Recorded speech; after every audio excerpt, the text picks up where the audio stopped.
Yes, guys, welcome back to another stream. Manchester United showing again, despite the win, that they are a long way away from a title challenge. Arsenal at home to Fulham, drop points in a very, very disappointing performance from them. And that's 3 games in a row now that, in my view, they have yet to put in a decent performance. Manchester City are yet to play. We play tomorrow, and understand that anything less than a win tomorrow would be hugely disappointing for our football club. We must go to Sheffield United tomorrow, perform at our maximum, and take all 3 points to really solidify the advantage that Arsenal have handed to us today with their 2-2 draw. Guys, welcome in. Hello to Linen and Thotam, Samir, Craig Party Time, Kid Nacho, Spinks, Scooter, Global Drill Movement, Lil Justin Timothy, Roshan Ray, MCFC on top, Mohammed Kadri, DJ Christopher, Loquacious, Jimmy, Mark Beaver, Scooter, and many, many more. Hopefully you guys are all well. Of course, I did the watch along earlier on for the Arsenal game, and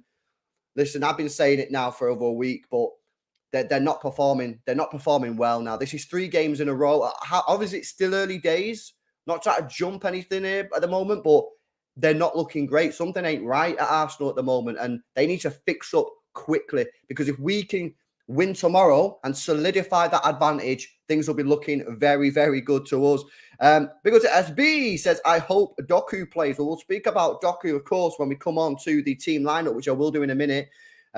Here to there says, cheers, LB. You're walking the league. Arteta is an idiot. We will never win anything with him at the club. Here to there, clearly an Arsenal fan. Well, listen, I would just say something's not right. I think Arteta, we will obviously, this is a preview for Sheffield United. We'll come on to that in a second. But I just think that Arteta potentially has almost signed his own death warrant at Arsenal, signing Havertz. I think it was such a gamble that if it doesn't pay off, fans at the end of the season are going to go, why did you spend £60 million on Kai Havertz? Listen, it's early days, of course. This is reacting to what's happened. They still could potentially go on and win the league. I don't see it, but I don't think that was a good signing for Arsenal. And something ain't right there. It just doesn't look right. Something, I don't know. When you watch Arsenal last year, that there was constantly pressing, there was creating chances. They looked like they were going to score. And someone came on the stream today and said, LB, not been watching the game. Do Arsenal look like they're going to score? And I said, well, kind of weird. They've got a lot of the ball, and they've got the ball on the edge of the box. They just don't really look like they are going to score, though. Listen, it's kind of crazy. I'm sure we'll speak about it a lot more in the coming days. But, yeah, not looking good. However, for Manchester City, we've got a brilliant opportunity now, guys. A brilliant opportunity to capitalise on those drop points from Arsenal today and solidify the 3 points tomorrow. Sheffield United have conceded over 40 shots in 2 games so far. So, clearly, they're not doing something right in terms of stopping chances. So, we need to be creating chances tomorrow and testing this goalkeeper. Yeah, I mean, if we come away tomorrow with not testing this goalkeeper, that's not acceptable. We have to be getting on the front foot early. This result today for Arsenal should really give us a sort of springboard tomorrow to go, sorry here, Sheffield United, but you're going to get it today. We have to take it to them. We have to lay it on them early. You know what I mean? Let's not work our way into the game. I want to come out of the gates flying. Yeah, first minute, boom, on the ball, taking the ball forward and created chances. Couple of early shots on goal. Let's make this goalkeeper work, and let's show Sheffield United that they're in for a tough game tomorrow, because their fans will probably be up for it. Do you know what I mean? They're playing the treble champions at home. It's going to be a difficult game. I'm pretty sure they all know that, but they're going to be up for it. They've got nothing to lose in many regards. So let's get into them early. Craig says LB Doku will be on the bench tomorrow. Yeah, I agree. Let's come on to the starting 11 then, guys, and we can take a look at what we think is going to be the starting 11 tomorrow. I'm not going to do the Sheffield United team. I'll do that tomorrow during the live watch along when we actually have the team lineup, because I feel like it's a bit of a waste of time because I don't really know much about it. So, of course, Edison will start in goal. He's obviously been doing very well at the moment. John Stones still injured, which is a shame. So the back 4/back 5 is an interesting one for me. It's really difficult, because no one deserves not to play. No one deserves not to. Everyone in the back line deserves to play, whether that be Walker, Akanji, Diaz, Ake, Gvardiol even deserves to play, because I thought he was really, really good against Newcastle United. Everyone deserves to play, but listen, someone's obviously got to drop out here. So, listen, for me, I run something like Diaz is fit, right? So Diaz has to play, and Diaz will probably play I think Ake will likely start on the left-hand side. I would imagine. Stone's obviously injured. Laporte's there. I need to delete him off the list, which is a bit of a shame, but he needs to go. I would say, see, I don't know. It's really difficult, man, because for me, right, this is what I do. Where's Gvardiol? He's down here. Right, Gvardiol. I'd start Gvardiol there, right?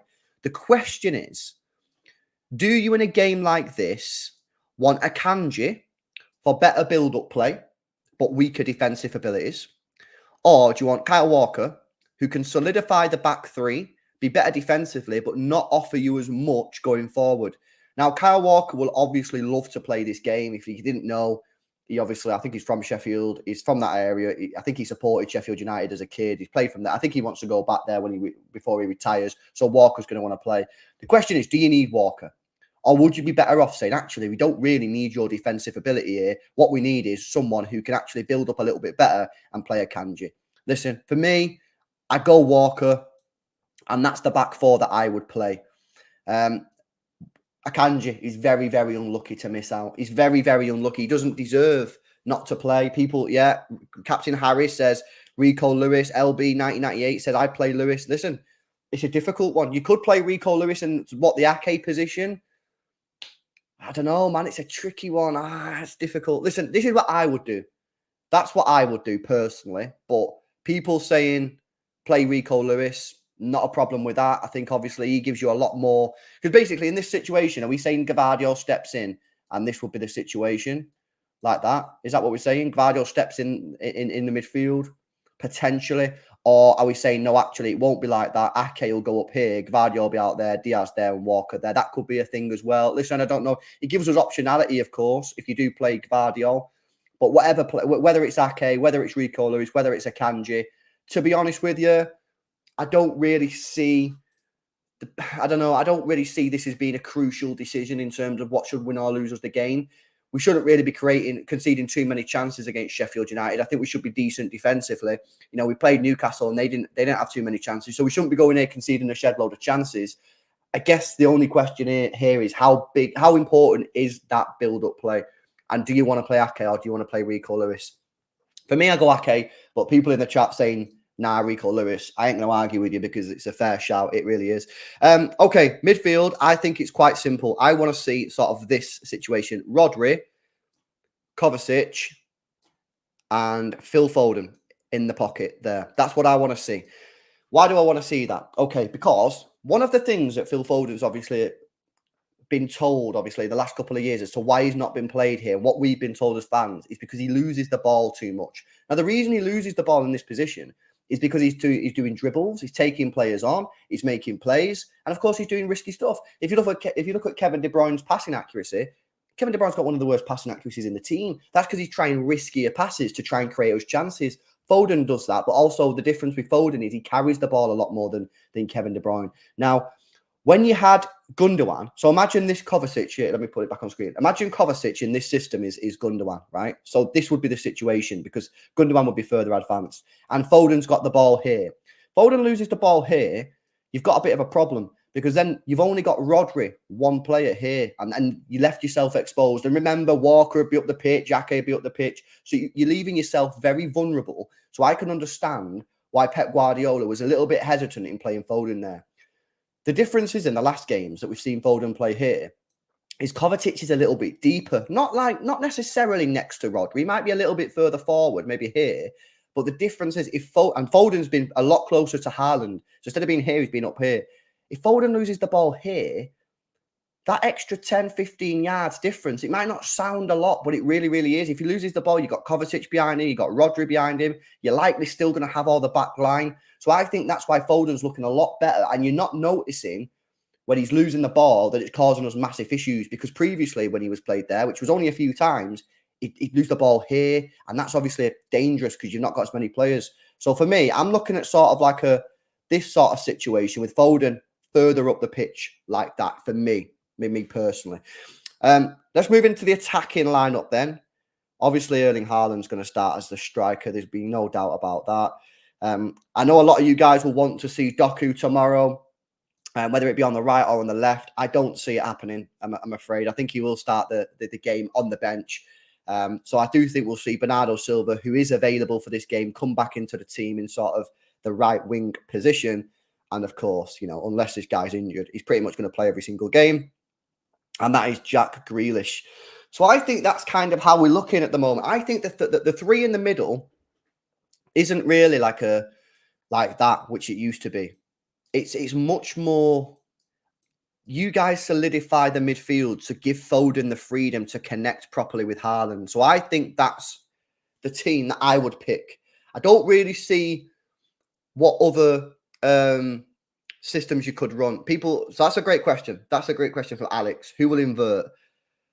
Well, the question you have here is, if Kovacic is playing deeper, do you need someone to invert? What we might see is Ake drift up here, which he does quite a lot. People will look at this and say he never does this. He does get up here quite a lot, and then you might see Gvardiol over here, Diaz in the middle, and Walker there, right? And obviously, this obviously midfield is fluid, right? This is a fluid midfield, so these players are just covering all the areas. However, if you do really want an inverted player, you can have sort of like John Stones did. You can have Gvardiol invert into the middle, right? Obviously, Kovacic will probably go over there, Rodri there, and run it like that, which would be equally as fine for me. Equally as fine. It's just, I don't know why. I'm just a little bit more hesitant than some of you guys to throw Gvardiol into the middle straight away. Like, some of you guys have like no chill and you're just not bothered and you're just like, yeah, fuck it, send him in there. I don't care. You know what I mean? And fair dues. You know what I mean? For me, I'm a little bit more like, I don't really want to see Gvardiol inverting this early on in his career because it's a difficult job.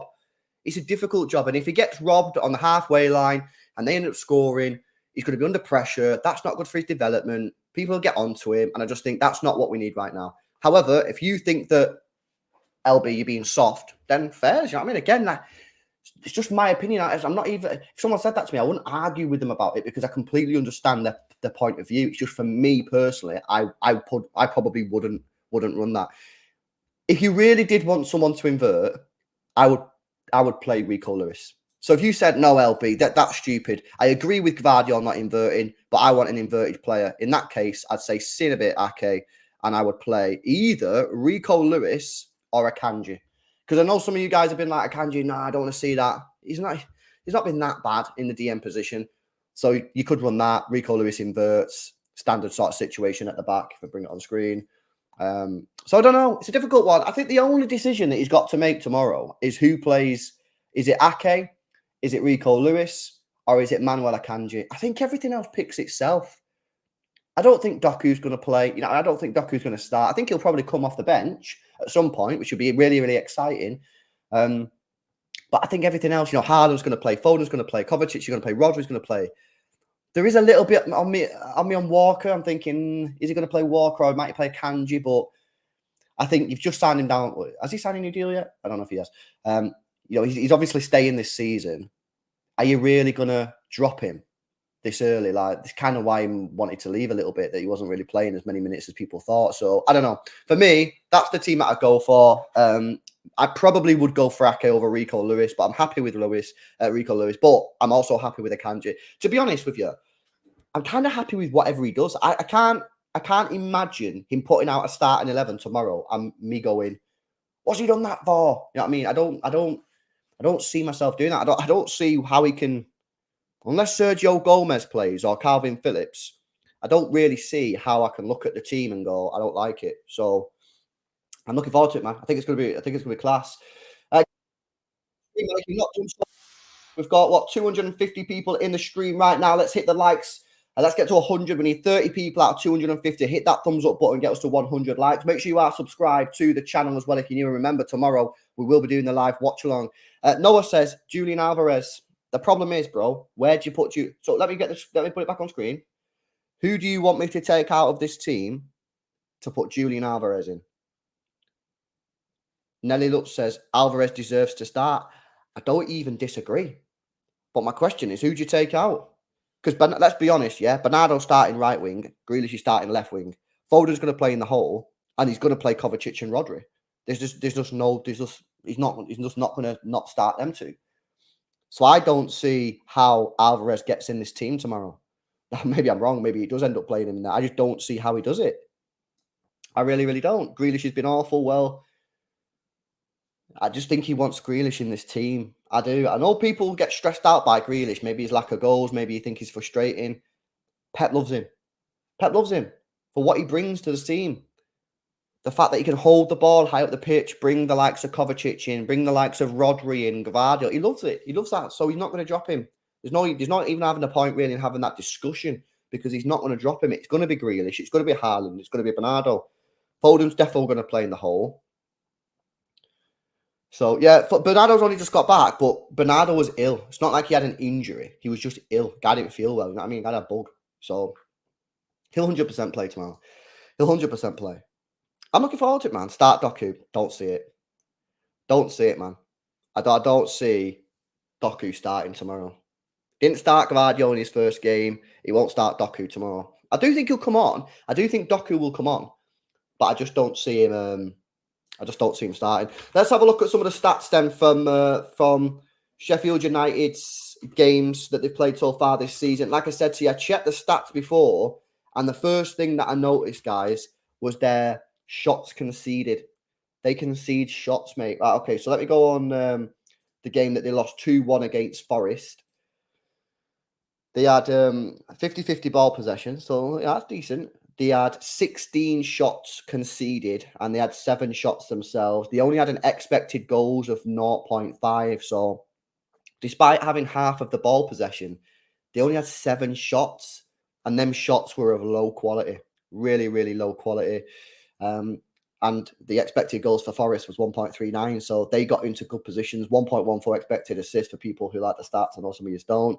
The game that they lost on the opening day of the season, a home game against Palace, they lost 1-0. Palace in that game had 68% of the ball. Palace, 68%. They had 24 shots and they had an XG of 1.89. In that one, despite having only 32% ball possession, Sheffield United, they actually managed 1 extra shot compared to the following game with 8 shots total. But again, expected goals only 0.51. So really low quality sort of chances being created there from Sheffield United.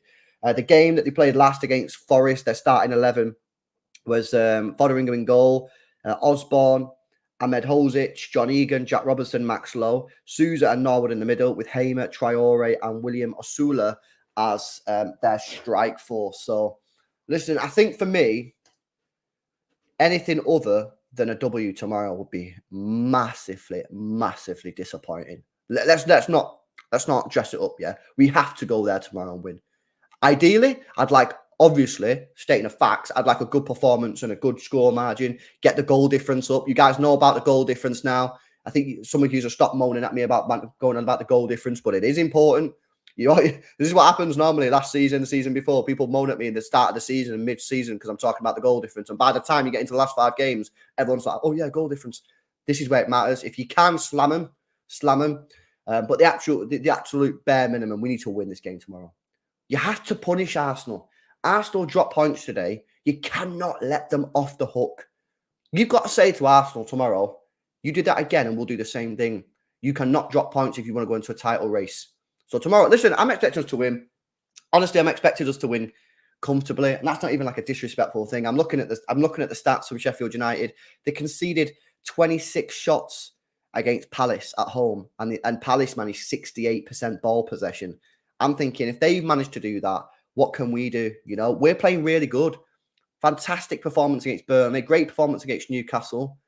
Do you know what I mean? I'm thinking this could be a good scoreline for us tomorrow. But I don't care what the scoreline is. Just get the win. 100% get the win. Let's have a talk about the score predictions then, guys. Get your score predictions in the chat, guys. Make sure you drop a like on the stream and subscribe to the channel as well if you are new. We are now 7 likes away from 100 likes. So come on, there's 300 people in the stream, man. We need 7 of you to hit the like button to get to 100 likes. Score prediction. If he starts this team that's on screen right now, I think tomorrow 4-0. I think 4-0. I don't see them scoring unless it's a set piece, penalty, anything like that. You know, I've just got, again, this is only going off the stats. Unfortunately, I've actually not managed to see any Sheffield United games because I didn't watch the first game against Palace and I didn't watch the second game against Forest. Won't be too much of a surprise. So this is the first time I've seen them this season. But looking at the stats, I'm not impressed. I know stats, obviously, you know, you want to watch the game with your eyes. I get that. But going off what I can see, which is the stats at the moment, I'm not that impressed. So I'm going to go for a 4-0 win. I'm going to go for a 4-0 Manchester City win. 3 wins on the bounce for us. And you've told Arsenal, you give Arsenal a real message to say, listen, you can't drop points against Fulham at home because we will do this. You know? So listen, I'm excited. I think it's going to be great. I think it's going to be a great game. And you know, we win that. You got Fulham at home next week, which you should win that one as well. That should be 4 wins on the bounce. That should be 4 wins on the bounce. And then obviously you've got the international break, which is super, super annoying because no one really cares about it. But then you got West Ham away. I know they've started good, but that should be a W. You got Forest at home, win. Wolves away, that should be a win. And then you got Arsenal away.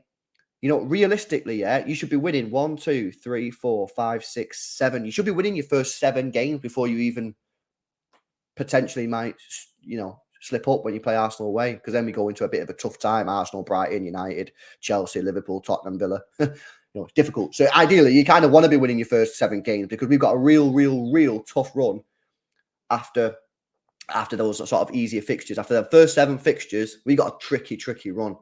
So you want to be winning these first 7, and it goes tomorrow. We've got to be getting the W, man. We've got to be. So have a look at some of your comments then in the chat. Says Gracie B says, did Arsenal lose today? No, they didn't lose, but they did draw, which probably felt like a loss to them. Doltam says, I hope for no injuries in the international break. Absolutely. Craig says, have to go into international break. Top, no goals conceded, and plenty of goals, 100%. Timmy says, only 100% record left in the Premier League. Top of the table. Yeah, I mean, is that right? We'll go top of the table tomorrow with a win. We will. We win tomorrow, we go top of the table, man. Back where we belong. Oh, man, it's good, isn't it? It's good. Honestly, I was just watching that Arsenal game before, guys, on a watch-along. And I just think if City get going properly, I just think we could potentially walk this league. I really do. I'm not even saying that in sort of like City are in and we're miles better than everyone. Well, I am kind of, but I'm not saying it like because we're so good. I'm looking at everyone else and going, Chelsea are a million miles away. United are even further away than Chelsea. I'm looking at them and thinking, you're proper bad. Liverpool just look like something ain't right. Rumours of your best player potentially wanting to leave. I look at Newcastle and just think they're missing a couple of extra pieces. They're probably not there, probably a year or 2 away. And then look at Arsenal. And I said it in the watch along, and I'll say it again. The simple question that I ask you about Arsenal is, do you think they look better than they did last year? And my answer to that question is no. I think they look worse than last year. And even if you say, no, they don't, LB, no, they don't look worse. All right, then do you think they look better? Do you think they're on par with last year? Well, they didn't win the league last year. Do you know what I mean? So I just think there's a potential here that City could just walk this league. Now, of course, we got to be going tomorrow. You got to be winning tomorrow. You got to be winning these games. Everybody expects us to win tomorrow. That brings its own pressure. You know what I mean? Foden's stepping into the limelight again in that position, and he's expected to deliver. Grealish has to step up. Bernardo, obviously, coming back from his illness, is he going to be fully on it? You know what I mean? So, listen, it's going to be an interesting one. I do have a live watch-along coming for you tomorrow. We will be getting underway at 1 p.m. UK time, 1 hour before kickoff, to bring you all the team news reactions.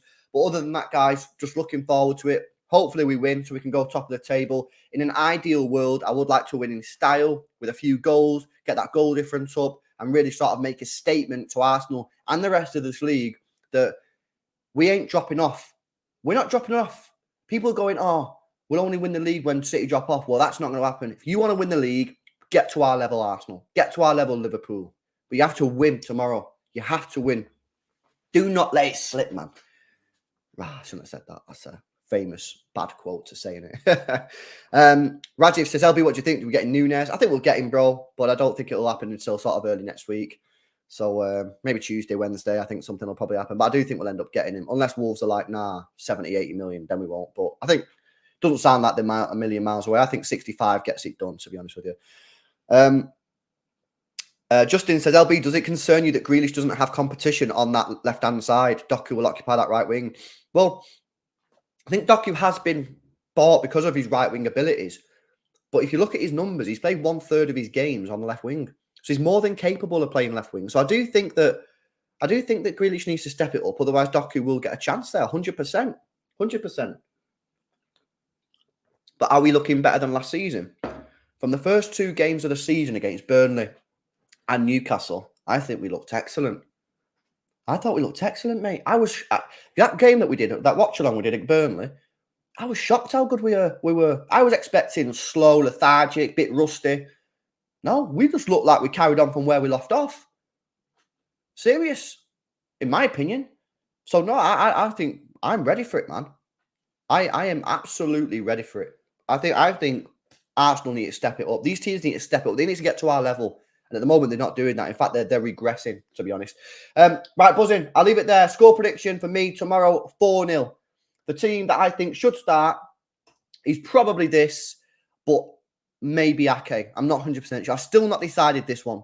Rico Lewis, Ake, or Akanji. If you're watching back on the replay, let me know in the comment section below. Who should start tomorrow? Should it be Ake, Rico Lewis, or Manuel Akanji? Other than that, guys, enjoy the rest of your evening. Have a good Saturday night. Arsenal drop points. We play tomorrow at Sheffield United. We could go top of the league with a win. It's exciting, man. See you later. 1 o'clock tomorrow. Watch along. See you later.